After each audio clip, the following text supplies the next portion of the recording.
Test 2. This is the IELTS Listening Test. You will hear a number of different recordings and you will have to answer questions on what you hear. There will be time for you to read the instructions and questions and you will have a chance to check your work. All the recordings will be played once only. The test is in 4 parts. At the end of the test, you will be given 10 minutes to transfer your answers to an answer sheet. Now turn to Part 1.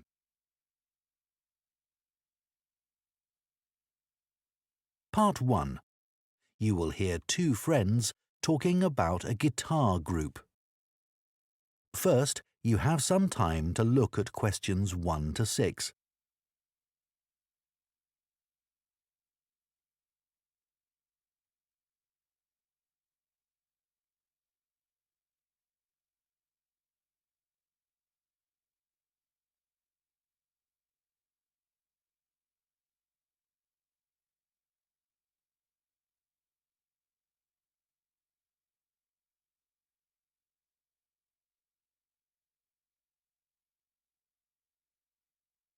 Now listen carefully and answer questions 1 to 6. Hi, Coleman. How are you? Good, thanks. I wanted to have a chat with you because our friend Josh told me that you've joined a guitar group and it sounds interesting. I'd really like to learn myself. Why don't you come along? I'm sure there's room for another person. Really? So, who runs the classes? He's called a coordinator. His name's Gary Matheson. Let me note that down. Gary... How do you spell his surname? It's Matheson.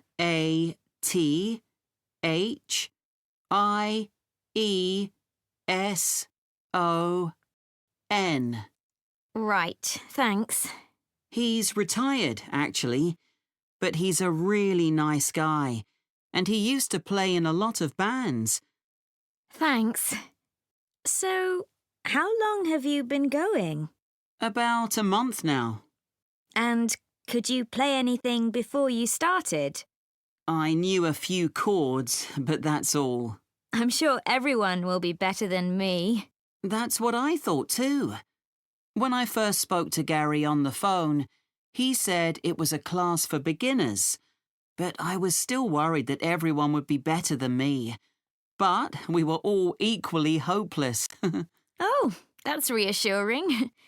So, where do you meet? Well, when I joined the group, they were meeting in Gary's home. But as the group got bigger, he decided to book a room at the college in town. I prefer going there. I know that place. I used to go to tap dancing classes there when I was at secondary school. I haven't been since, though, and I can't remember what road it's in. Is it Lock Street? It's just beyond there, at the bottom of New Street, near the city roundabout. Yes, of course. The guitar club is on the first floor in room T347. Right. And when do you meet? Is it at the weekend? We meet on Thursdays. It used to be 10:30, and that suited me well. But now we meet at 11. The class that's in there before us asked if they could have the room for another 30 minutes. Oh, I see. Well, I'd love to come, but I don't have a guitar. Well, you can always buy a second-hand one. There's a website called The Perfect Instrument that sells all kinds of guitars, violins and so on. I'm sure you'll find something there. Before you hear the rest of the conversation, you have some time to look at questions 7 to 10.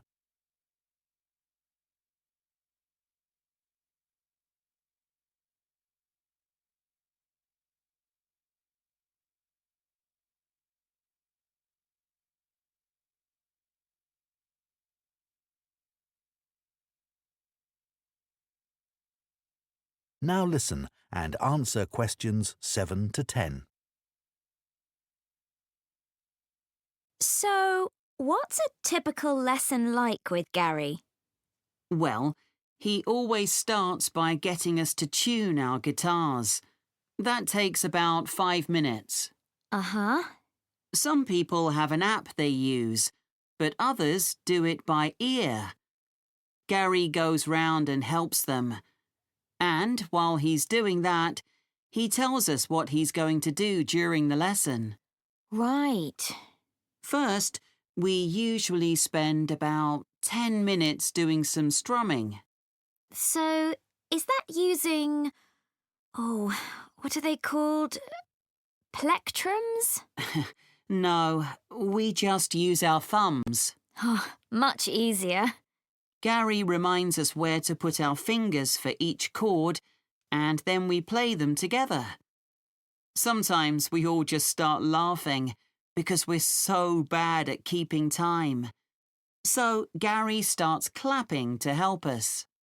Do you learn to play any songs? Yes, we do at least one song with words and chords. I mean, that's harder than you think. Oh, I'm sure it is. That part of the lesson takes about 15 minutes. He often brings a recording of the song and plays it to us first. Then he hands out the song, and if there's a new chord in it, we practice that before we play it together, but really slowly. Do you do any finger picking? That's the last 10 minutes of the lesson, when we pick out the individual notes from a tune he's made up. It's always quite simple. That must be hard, though. It is. But people like it because they can really concentrate. And if we're all playing well, it sounds quite impressive. The only trouble is that he sometimes gets us to play one at a time. You know, alone. Oh, that's scary. It is. But I've got used to it now. At the end, he spends about 5 minutes telling us what to practice for the following week. Well, thanks, Coleman. I'll go and have a look at that website, I think. That is the end of Part 1. You now have 1 minute to check your answers to Part 1.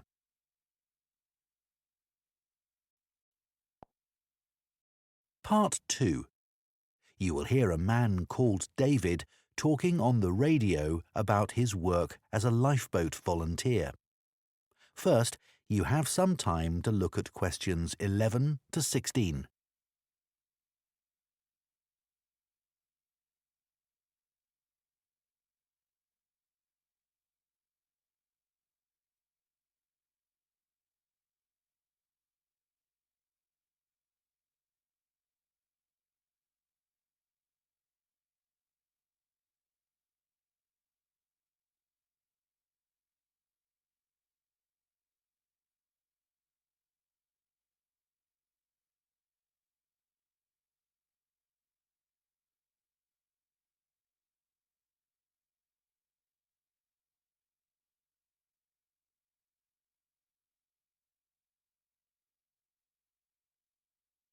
Now listen carefully and answer questions 11 to 16. I never really planned to be a lifeboat volunteer when I came to live in North Sea. I'd been working in London as a website designer, but although that was interesting, I didn't like city life. I'd been really keen on boats as a teenager, and I thought if I went to live by the sea, I might be able to pursue that interest a bit more in my free time. Then I found that the Lifeboat Institution was looking for volunteers, so I decided to apply. The Lifeboat Institution building here in North Sea's hard to miss. It's one of the largest in the country. It was built 15 years ago, with funds provided by a generous member of the public who'd lived here all her life. As the Lifeboat Institution is a charity that relies on that kind of donation, rather than funding provided by the government, that was a huge help to us. When I applied, I had to have a health assessment. The doctors were particularly interested in my vision. I used to be short-sighted, so I'd had to wear glasses, but I'd had laser eye surgery 2 years earlier, so that was okay. They gave me tests for colour blindness, and they thought I might have a problem there, but it turned out I was okay. When the Coast Guard gets an alert, all the volunteers are contacted and rushed to the lifeboat station. Our target's to get there in 5 minutes. Then we try to get the boat off the dock and out to sea in another 6 to 8 minutes. Our team's proud that we usually achieve that. The average time across the country's 8.5 minutes. I've recently qualified as what's called a helmsman, which means I have the ultimate responsibility for the lifeboat. I have to check that the equipment we use is in working order. The crew have special life jackets that can support up to 4 people in the water, and it's ultimately my decision whether it's safe to launch the boat. But it's very rare not to launch it, even in the worst weather. As well as going out on the lifeboat, my work involves other things too. A lot of people underestimate how quickly conditions can change at sea, so I speak to youth groups and sailing clubs in the area about the sorts of problems that sailors and swimmers can have if the weather suddenly gets bad. We also have a lot of volunteers who organise activities to raise money for us, and we couldn't manage without them. Before you hear the rest of the talk, you have some time to look at questions 17 to 20.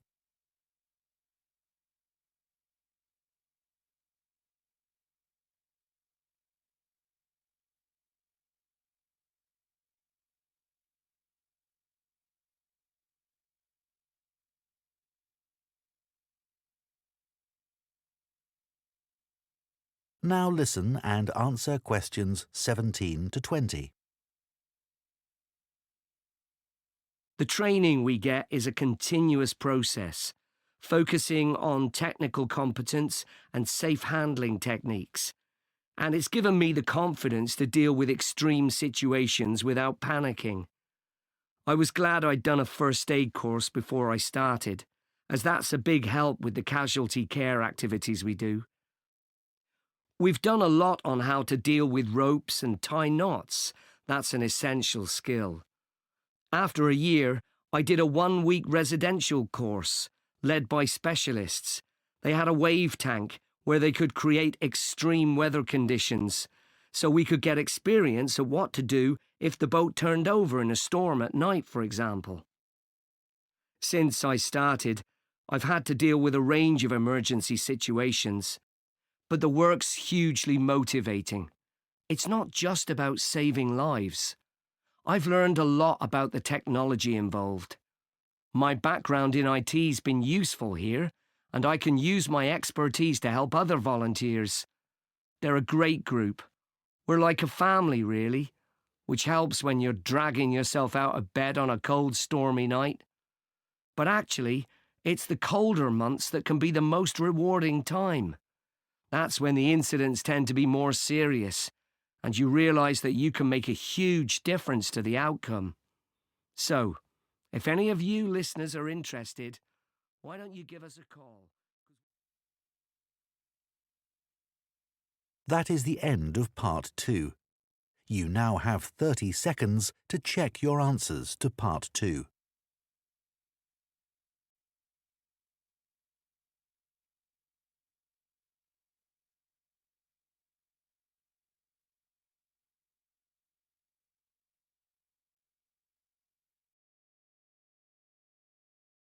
Part 3. You will hear 2 students called Bella and Don discussing a presentation they plan to do on recycling footwear. First, you have some time to look at questions 21 to 24.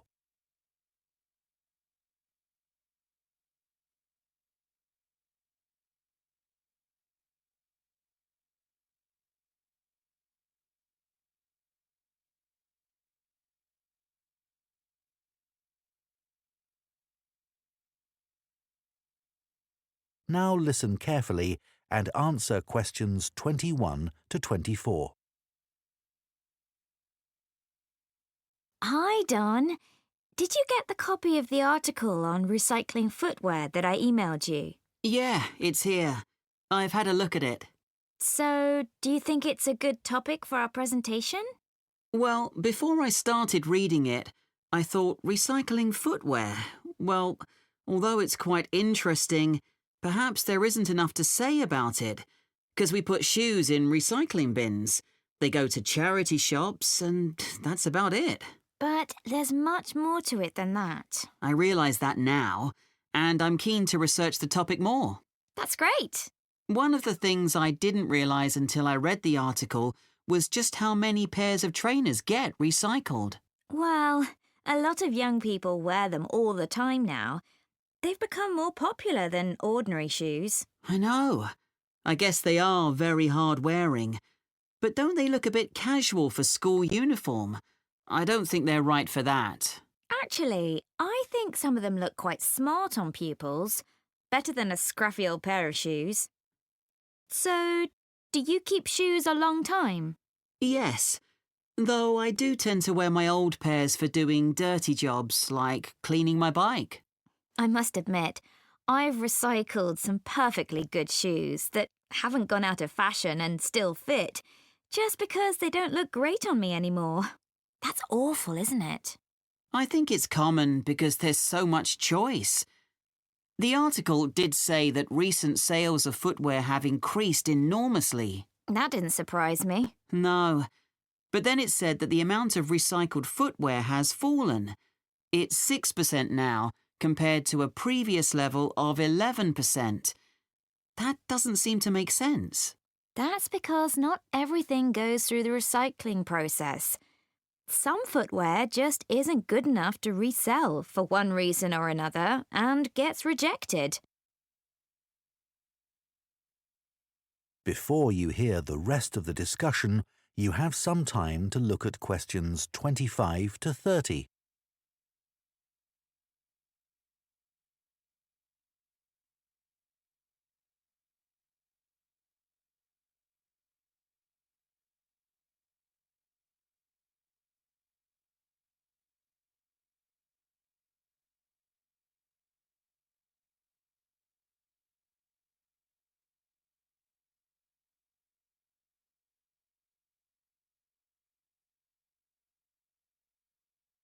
Now listen and answer questions 25 to 30.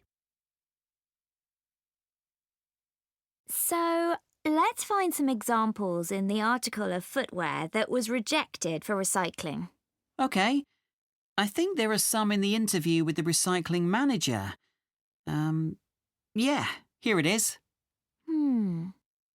Let's start with the ladies' high-heeled shoes.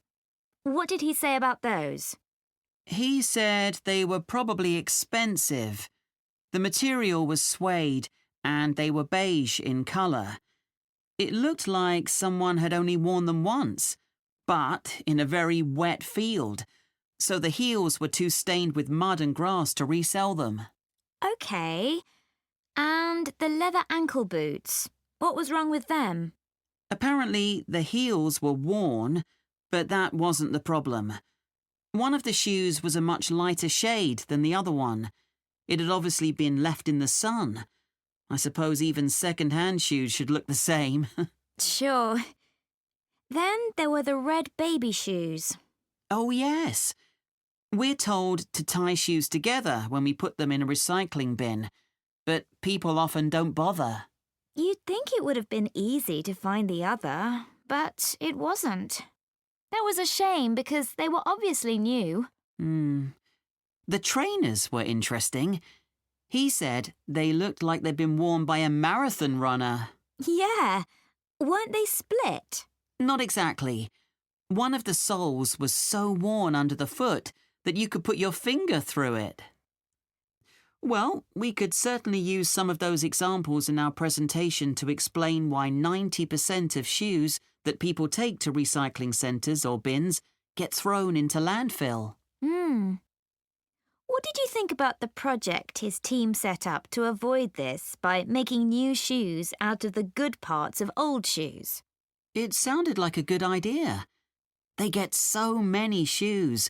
They should be able to match parts. I wasn't surprised that it failed, though. I mean, who wants to buy second-hand shoes, really? Think of all the germs you could catch. Well, people didn't refuse them for that reason, did they? It was because the pairs of shoes weren't identical. They still managed to ship them overseas, though. That's another area we need to discuss. You know, I used to consider this topic just from my own perspective, by thinking about my own recycling behaviour without looking at the bigger picture. So much happens once shoes leave the recycling area. It's not as simple as you first think.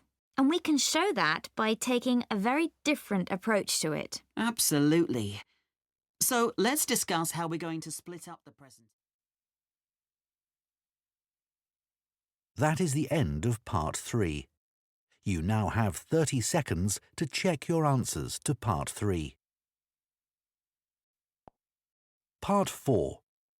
You will hear a zoology student giving a presentation about an animal called a tardigrade. First, you have some time to look at questions 31 to 40.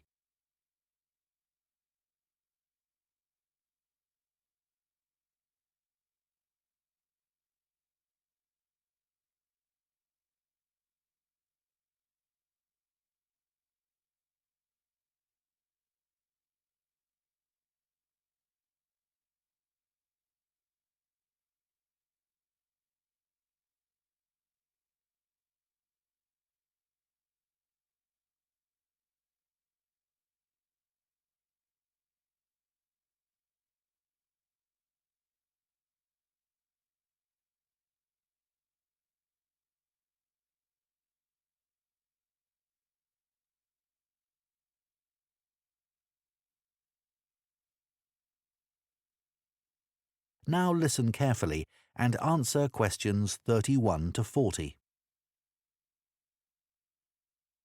For my project on invertebrates, I chose to study tardigrades. These are microscopic, or to be more precise, near microscopic animals. There are well over 1,000 known species of these tiny animals, which belong to the phylum Tardigrada. Most tardigrades range in length from 0.05 to 1 millimetre, though the largest species can grow to be 1.2 millimetres in length. They're also sometimes called water bears, water because that's where they thrive best, and bear because of the way they move. Moss piglet is another name for tardigrades because of the way they look when viewed from the front.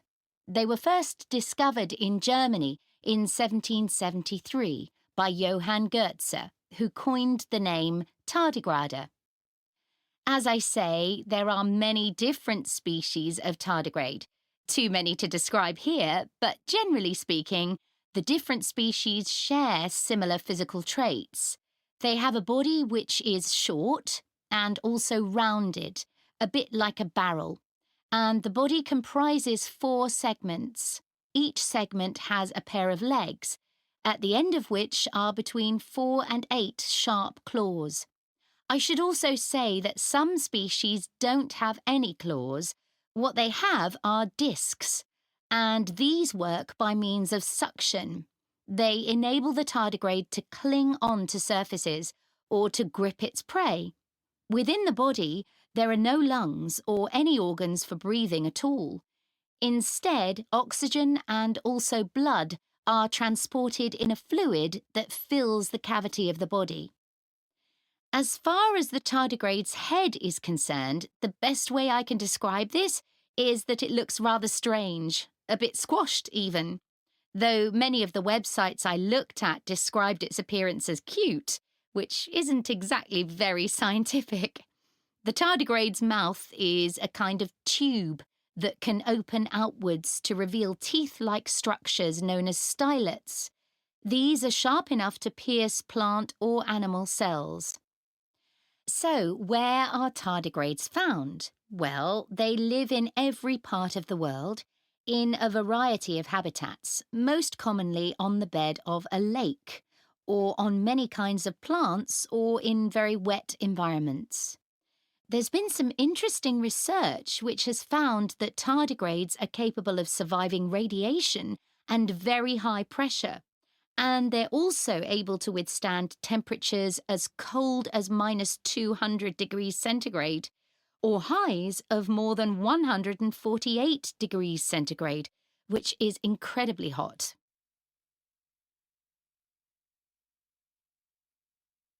It has been said that tardigrades could survive long after human beings have been wiped out, even in the event of an asteroid hitting the Earth.